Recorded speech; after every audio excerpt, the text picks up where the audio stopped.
From the American Academy of Pediatrics. Child abuse and neglect affect at least 1 out of every 7 children in the United States each year. A new clinical report urges pediatricians and other physicians to work with dentists to recognize forms of maltreatment that manifest in the mouth. I think with all abuse situations, what you're trying to differentiate is between accidental and non-accidental trauma. And often it's less about what you see and more about the combination of what you see along with the history.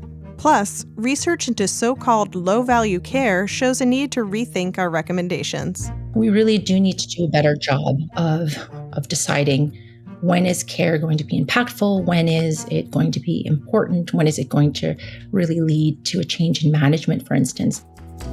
These stories and more on Pediatrics on Call, the podcast on children's health from the AAP. I'm Dr. David Hill. And I'm Dr. Joanna Parga-Balinki. This podcast is for everyone in the medical community, keeping our children healthy and safe. It's a show by pediatricians for pediatricians. But anyone who cares about kids will get a lot out of it as well. Let's start today's episode with a conversation about oral and dental aspects of child abuse and neglect. I am thankful that in the NICU, we never need to pursue consults with child abuse pediatricians because the baby's always been hospitalized and we're monitoring them constantly. I know abuse happens, but it's hard for me to think about it as a pediatrician. I could not agree more. Having to evaluate a child for suspected abuse is really difficult. And as a pediatrician, you know the family, so it's something that alters your relationship with them. And it's not just pediatricians. There are other mandated reporters out there, including dentists. I'm guessing you just read a new clinical report in pediatrics, oral and dental aspects of child abuse and neglect, because I did too, and it opened my eyes to issues I never even considered. Exactly, David. And we need to know more about them. Let's welcome 2 of the authors of that report, Dr. Anu Tate and Dr. Laura Spiller.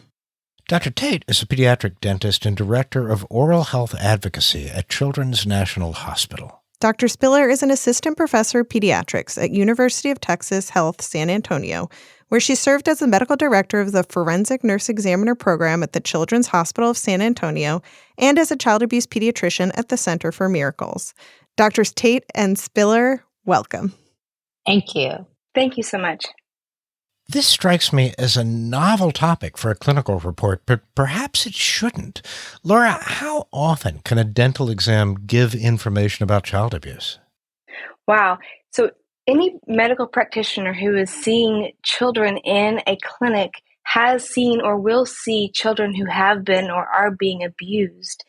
And so it's very difficult to say exactly how often that a dental provider will identify children who have been abused, but I can say that I am certain that they have seen children, whether or not they have recognized the maltreatment, they have seen children who have been abused. I think when we hear child abuse, physical abuse is the type that comes to mind most easily. What oral symptoms should concern us, especially when we find them? Anu, can you let us know? Sure. Yeah. I think with all abuse situations, what you're trying to differentiate is between accidental and non-accidental trauma. And often it's less about what you see and more about the combination of what you see along with the history and whether those two things make sense. So, for example, if someone says that there has been a fall from the bed, but yet we see trauma on both sides of the face, that might not make sense to us because you wouldn't fall and then get up and fall again, or different stages of healing, perhaps. So indicating there was previous trauma and then new trauma, just anytime it doesn't make sense. But again, any number of things can happen in the mouth. They're very delicate tissues. So sometimes these traumatic injuries are not very large, but more subtle. So it can be hard to identify. And I know baby teeth are different from older teeth and adult teeth. Anything you look for there? Yeah, so because baby teeth are shorter in roots, and because the bone in the alveolar ridge area in the jaw is softer, sometimes you may be more likely to see a baby tooth come out because it's just easier to sort of pop out than the amount of force needed for a permanent tooth to be knocked out. So again, it might go to sort of the story, the history of how the injury happened, and whether it makes sense that that type of force was what was required to see the injury that you're seeing. In addition to physical abuse, we also see sexual abuse. And I think it's natural to focus on the penis, vagina, or anus when we're thinking about this issue. But what might we be missing if those are the only areas that we consider? Laura? Well, sexual abuse is different than physical abuse in the way we diagnose it, because sexual abuse tends to happen more often in children who are older, whereas physical abuse happens more often in children who are younger. It can happen in any age. Both types of abuse, of course, can happen at any age. But typically speaking, we see the sexual abuse cases in the older population. Those are the verbal kids. And so with physical abuse, we are looking for injuries. We're looking for abnormalities on exam. We notice something when we're seeing a child in the clinic or in the hospital. But with sexual abuse, it's very rare to actually have a finding on exam that will alert us to sexual abuse. Most of those cases in which we have concern for sexual abuse are because of what the child is telling us. One of the most important factors, if not the most important factor for most cases of sexual abuse when making that determination, is what is the child telling me? What information are they giving me? And that is what is going to lead us down that path of working the child up for sexual abuse. This report also touches on sex trafficking. How are oral health and trafficking related? Anu? Well, I think the issues there can be very varied.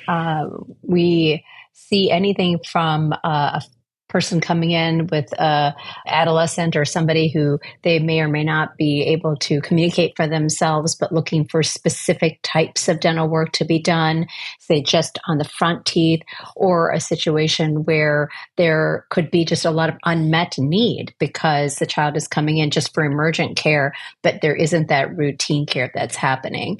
There may be a impact on the types of nutrition that the patient, trafficked survivor or victim, may be having that could lead them to having an increased risk of just untreated dental decay.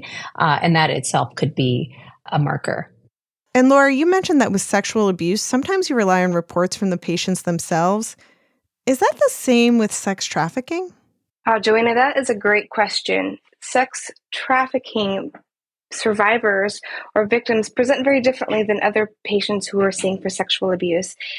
Victims or survivors of sex trafficking rarely give us a history of being trafficked, and that is for several different reasons. One of the most common reasons that we don't get that information is because often, especially in this pediatric population, when we are dealing with children between the ages of 12 to 14 or 16 years of age, which is the most likely time period that they're going to be recruited into the life of trafficking, they don't realize they're being trafficked.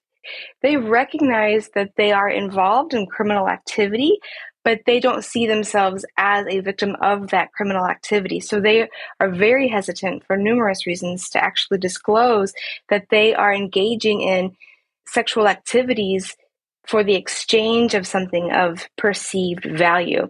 Now, I just want to touch real quick on what that means. So a child can be considered a victim of trafficking if they are engaging in sexual acts in exchange for something of perceived value. Now, that doesn't have to be money. It can be drugs. It can be a couch to sleep on. It can be food. It can be jewelry. It can be anything of perceived value. So in the adult population, you need that force, fraud, and coercion. Not so in the pediatric population. You don't need a third party, or what sometimes we refer to as a pimp, in order to be considered a victim of trafficking in the juvenile population. That is such an important distinction, especially for all pediatricians to know. And I want to get back to young children for a minute, too, because this report covers so much ground. I have young kids, and they've gone through biting phases, especially as toddlers. Laura, are there ways to look at bite marks and know if they are innocent or signs of abuse? That is a very difficult question to answer, Joanna. I see numerous children usually toddlers, but not always, with bite marks. And when I see them in the toddler age, they will typically have more than one. And when I see a child, especially a toddler who's in a daycare setting or home with other small children, and they have up to 4, 5, 6 or more bite marks, that leads me to believe that the child is being bitten by another child, but I can't prove that. There's really no way to say that with certainty. So when I'm asked if a bite mark is consistent with a child or an adult, I most often don't feel comfortable making that distinction. Maybe Anu would have some additional information. Anu, can you tell who bit whom when looking at bite marks? Well, that's a very important question, actually. I will say that there have been recent cases that have come up that has really called that into question. It's an important thing for people to really pay attention to. When asked to look at a mark, I think about, is it even a bite mark? What does it look like? What is the shape? Is there like a ecchymosis in the middle? Does it look like the tissue is torn, like it could be from a pet or something else like that? And then the size of it. Do I think it's an adult? If I think it's human? Those things are all reasonable to capture and to photograph and to codify in your record. But there have been instances where the attempt at identifying a specific perpetrator has led to legal problems in the sense that skin changes over time as the wound is healing, as the skin is even compressed, because it's not like it's just a mold. It's your body parts, and depending on the type of part of the body that is the bite is happening in, there can be different distortions. So, thank you for pointing that out. We really do not advocate for attempting to identify specific perpetrators based on the shape and size and the way that the markings come together. One of the most perplexing forms of child abuse is medical child abuse, when a caretaker creates symptoms in a child that can lead to unnecessary and even dangerous medical care. I think I've encountered a couple of cases in my career, but I never thought about the oral implications. Anu, what are those implications? Well, I do think each one of these cases end up in different scenarios. I can tell you recently in our clinic, we had a family that mom was very convinced that there was a swelling of the patient's face related to dental cavities. We did our exam. We consulted with our oral surgery friends, and the patient kept coming back over and over again wanting to seek care. We ended up speaking with the pediatrician, and we found out that mom herself, when she wasn't on the right form of medications, did tend to have a lot of fixations on medical kinds of concerns. And so in our case, it did not result in us taking out teeth unnecessarily, but it could have if, it was unclear and the story wasn't matching the type of information that I'm seeing clinically. So I think the implications could be the same as in any other field of medicine, where there could be over-treatment, there could be inappropriate treatment, there could be risky treatment done, there could be unnecessary imaging or testing that is done. But I will also turn it over to Laura to see if there's anything she wants to add on that one. Yeah, I think this is a diagnosis that is extremely difficult to make.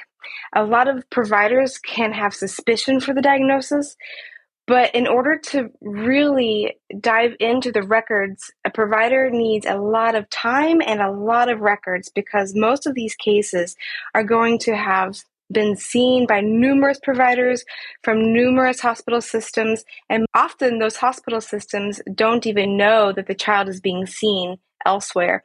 So in order to prove that a caregiver is fabricating signs or symptoms of a medical condition, or that they are inducing symptoms, or that they are exaggerating symptoms, we have to look through sometimes thousands of pages of medical records from multiple providers, from multiple specialists, and often multiple hospital systems in order to identify a pattern.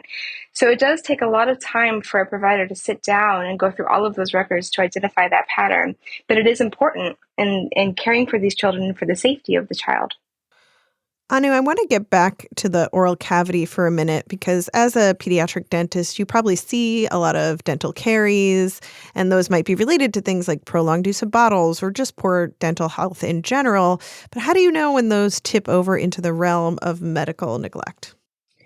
I think I will borrow a phrase from Laura there and say that that is also very delicate and tricky to say. And it takes time and a lot of thoughtful conversation with the caregiver.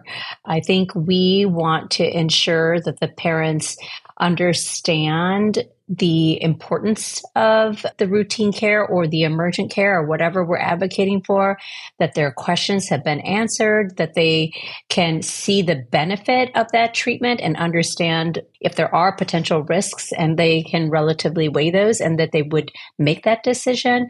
Also, we want to make sure they have, transportation, that finances are not, a problem, that the parents can come to the appointment, that they don't have fears about, the pain or suffering that the child might have post-operatively.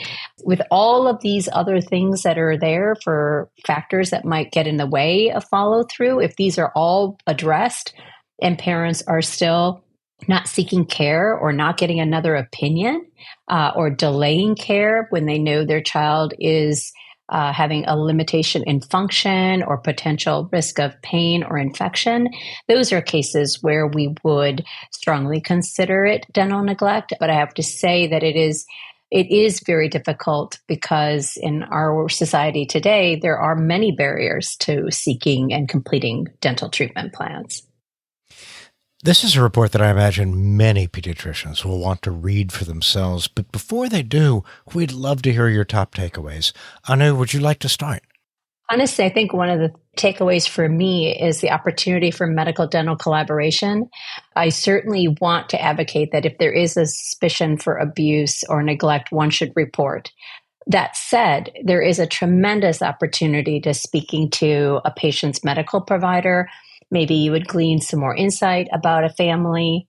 The other opportunity on the flip side of that is for the medical provider to really understand the dental needs that the patient may have, help a family advocate for completion of dental treatment plans, help educate a parent about if there are risks or benefits of sedation or whatever the dentist may be trying to offer to mitigate and to get treatment accomplished. I think partnering together, we can do a lot more to advocate for families. And Laura? David, my biggest takeaway from this report is that I want dental and medical providers to know that they should report concerns for maltreatment when they have those concerns. I think one of the biggest reasons that medical providers and dental providers don't report their concerns is that they feel like they have to be 100% sure that abuse or neglect has occurred in order to report those concerns. But that's not true. You don't need to be 100% sure. You just have to report the concerns and then leave it up to other people that receive the report to determine whether or not that child is a validated victim of maltreatment. And if you have a question, if you don't know what to do with an exam finding or possible case of neglect, child abuse pediatricians love to help. There are child abuse pediatricians in almost every major hospital system in the country, and we are almost always available to take your phone call and to provide guidance. So if you ever have any questions about what to do with an exam finding or next steps, please feel free to reach out to your local child abuse pediatrician. We'd love to help. Doctors Laura Spiller and Anu Tate, thank you so much for talking with us today. Thank you so much. To read the clinical report, Oral and Dental Aspects of Child Abuse and Neglect, go to aap.org/podcast. Coming up, we'll look at why more isn't always better when it comes to treating children.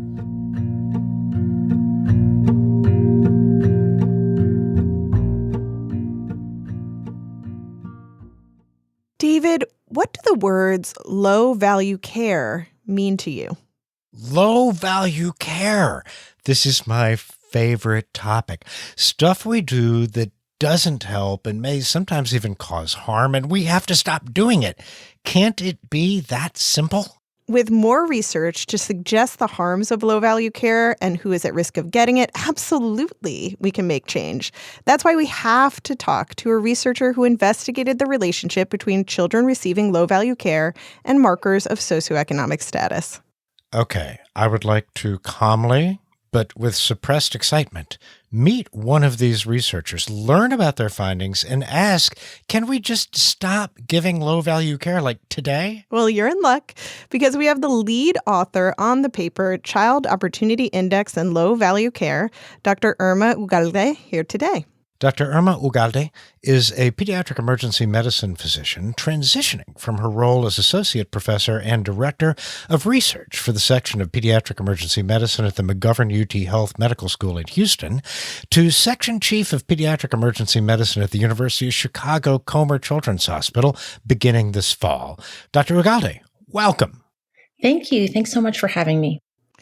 Irma, can you talk about low value care and why you wanted to study it? Sure. So, like David was saying, this is really a common problem across medicine in general and across pediatrics. It's probably more understudied in pediatrics than it is in general medicine, but it certainly is a problem and something that we do commonly. So some statistics say that up to 30% of healthcare expenditure is low value care. And that number may be a little smaller in pediatrics, maybe up to 10%, according to some authors. But that still equates to over $30 billion a year. So it really is a big problem. For me, it's always been something that has been important because when I see a patient, I hate to do things that are not needed. And I think about my own children and I think if my kid was here, would I allow this to happen? Would I be okay with that? And really children are so defenseless. Like if we order a CT scan on a 2-month-old, we can do that, right? And sometimes parents actually are grateful for that. They think, they're providing more. More is better, but more isn't always better. And so I think that we really do need to do a better job of deciding when is care going to be impactful? When is it going to be important? When is it going to really lead to a change in management, for instance? When we focus on these things, we focus less on really the things that matter. So we know that social determinants of health have a huge impact on child health care and outcomes. It's really an opportunity cost. So when we're doing things that don't matter, that cause more problems for our patients and their families, we're actually taking the focus away from the things that we should really be doing for our patients. Irma, your group used the Childhood Opportunity Index as a measure of social drivers of health. Can you remind us what that index looks at? Sure. So the Child Opportunity Index is really a composite measure that describes neighborhood resources and conditions that we know can impact child health. So it consists of 29 indicators across 3 domains, and the 3 domains are education, health and environment, and social and economic factors. And these things encompass things like preschool education, quality of schools, high school graduation rates, the presence of sidewalks, parks in neighborhoods, and public assistance, poverty rates, things like that truly impact a child's neighborhood while they're growing up. So where did you get the data to be able to relate the COI to low value care? So I'm really fortunate to be part of a pediatric health information system group, a FIS group that looks at overuse. We used this administrative database that actually is maintained by the Children's Hospital Association and contains data from close to 50 pediatric hospitals across the United States. And so we looked at a Child's Opportunity Index, it's really developed at the census tract level, but the developers have subsequently aggregated census tract COI data to the zip codes for use within FIS. I am so curious to hear what you found. What were the major trends you were able to identify? So overall, we found that as quintile increased, there was a higher odds of receiving low-value care across the population, so that the odds was actually 6% higher with each increase in quintile. So the higher the opportunity, the more likely that a child was to get something considered low-value care. However, that really differed among certain measures. So while 10 of the 20 measures that we studied had a higher low-value care delivery as COI increased, there were about 3 measures that had a reverse trend. So an example of the reverse trend was antipsychotic use. So more than 2 antipsychotics for children with mental illness. Another example is antibiotics in NICU patients. And then the third was group A strep testing in children less than 3 years of age. There are so many measures of health outcomes that track worse for children with fewer opportunities, but in this study, you found that sometimes children in lower resource groups fared better than their privileged peers. Why do you think that is? So while the percentages were higher among higher COI quintiles of low-value care delivery, the actual volumes were still higher amongst lower COI quintile patients. And the reason for that is that over 50% of our population was composed of children in the very low or the low COI quintiles. And that's been seen time and time again because more children from low COI quintiles use hospital resources, use ER visits, right? Because they don't always have good primary care. And so sometimes they wait until they really need to go to the ER, or they go to the ER to get their primary care and then come in, at the hours that are convenient for them, et cetera. So what we found is that the proportions are important, but so are the volumes. And so it's not easy. And, you really can't say we're going to target just this COI quintile. It's important to still provide de-implementation efforts across all COI quintiles because it really affects still children of very low COI quintiles. So, Dr. Ugalde, you were just talking about de-implementation. Can you tell us a little more about that? What does that actually look like? Yeah, so there are definitely de-implementation efforts across the country going on. And first, they can begin on the individual level is providers need to be kept up to date with evidence-based guidelines, with decision rules based on evidence. We know that those things work. We know that the implementation of the PCARN, CT, and abdominal rules actually can provide less differential care across different groups of patients. And so when the individual provider really takes an onus on staying abreast of these things, he or she can do that sort of on a daily level. But sometimes, you need a little bit of help from the hospital system. I think that there has to be a paradigm shift. Right now, when you sort of miss something or you don't do something, providers usually get in trouble for that, right? Whereas if you do too much, it's still something that's not really frowned upon yet. So when we're doing QA initiatives in the hospital and we're reviewing cases, we shouldn't just review cases where something was missed, but we should actually review cases where we did too much and maybe there were some bad outcomes or there could have been some bad outcomes. I mean, we really do need to hold ourselves accountable to what is evidence-based and what isn't.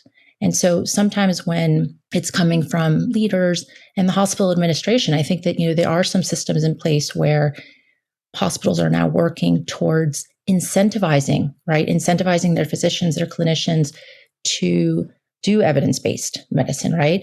And when that happens, that could be, a bonus structure or even systems where some of that money can go back into sort of a pool where then we use that money towards social determinants of health, towards addressing those determinants that right now don't always get the attention that they need in order to really impact pediatric healthcare. I have to say, this is a really fascinating topic. Do you have a final takeaway you'd like to leave our listeners with before they read the paper themselves? I think that one of the final takeaways is that when we deliver low-value care, we're actually contributing to an unequal society. And I think that people don't really realize that sort of on a daily basis. But there's a lot of data to suggest that when we increase the money that we put towards things that are unnecessary, right? We create more problems, just like David said at the beginning. And by so doing, we are creating, just more of a rift. I don't know if you're all familiar with David Cutler out of Boston, but he said there are 2 reasons why high medical spending is problematic. It is associated with substantial waste and it makes society more unequal. And this is because as we have rising medical costs, unchanged incomes and cuts in government resources, there are fewer people covered by private insurances. And then public insurance resorts to rationing, and other social programs are crowded out. So there's a real science behind the real need that there is to really cut back on these unnecessary practices that we continue to do. And we're all guilty of doing them because they're so easy to do, right? We want to be careful. We have a lot of pressures from like every level. I mean, in the ER, when you're working in the ER, you have so many masters, I think, to sort of, make happy. And when you're trying to serve all these masters, right, the patient, the parent, the nursing, the consultants, it's easy to just sort of say, fine, that ENT resident wants that CT of the neck. Fine, let's do it. Even when, it may be something like a PTA that, you can just make the clinical diagnosis and you don't need that imaging study. But it's easier to sort of say yes to low value care in those instances. So we have to be very cognizant. We have to be thinking about it and be very intentional before we can really impact the delivery of low value care. A great message for all of us. Dr. Irma Ugalde, thank you so much for joining us today. Thanks so much for having me. To read the study, Childhood Opportunity Index and Low Value Care in Children's Hospitals, go to aap.org/podcast.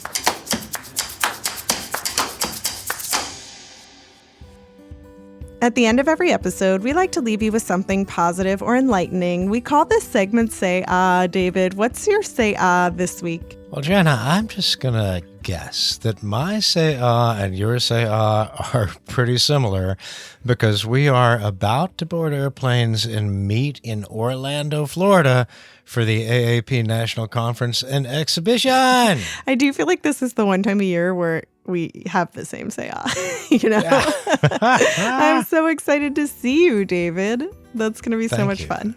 I'm wearing my colorful sneakers and trying to break them in right now. And I think you've got some footwear ready for us as well. Same thing. And I cannot wait for the plenaries and the conference. And also, this year is a little special because Christy and I will be celebrating our anniversary in Orlando. Congratulations. Thank you. I mean, we really wanted to make sure we spent it with you and Danny, Joanna. That's great. We will cheers to that. That's it for today's episode. If you like Pediatrics on Call, please subscribe on your favorite podcast app and help us spread the word. Follow us on Facebook and Instagram at Pediatrics on Call. Pediatrics on Call is a production of the American Academy of Pediatrics. Our producer and editor is Ann Johnsos. Our audio engineer is Doug Nagel. Joe Puskars is our associate producer, and Susan Martin is our executive producer. Our theme music was composed by Matthew Simonson. We're taking a week off to head to the National Conference and Exhibition, as you just heard. But we'll be back afterwards with the unedited audio from our recording with Drs. Louis First, Rachel Moon, and Alex Kemper. I'm Dr. David Hill. And I'm Dr. Joanna Parga-Belinkie. Thanks for listening.